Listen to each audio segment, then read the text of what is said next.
ජේසුස් ජීවමානයි වැලි කතරේ දියදාරාව ඔබගේ නිවසට පැමිණෙනවා.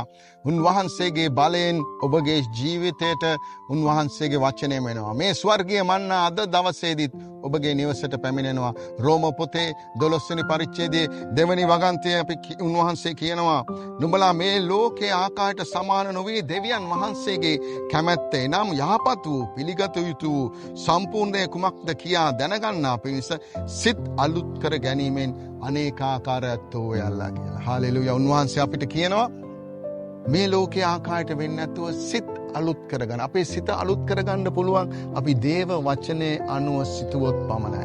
අපි දේව වචනේ අනුව ගමන් කරොත් පමණයි. අපි ලෝකා ගමන් කරන්නේ නැතුව අපි උන්වහන්සේගේ ආඥා අනුව ගමන් කරනකොට අපගේ මනස අලුත් වෙනවා, අපගේ සිත් අලුත් වෙනවා, අපේ ජීවිතය ස්වර්ගීය මාර්ගය තුල ගමන් කරනවා. ඒ නිසා අද දෙවියන් වහන්සේ අපට කතා කරලා කියනවා අපගේ සිත් අලුත් කරගමු. කොහොමද? දෙවියන් වහන්සේගේ වචනය අනුව ගමන් කරමින්, වචනය මෙනෙහි කරමින්. ඔබ සැමට ජේසු පීඨයි උන්වහන්සේ ළඟදීම පැමිණෙනවා අපව ගෙනියන්න.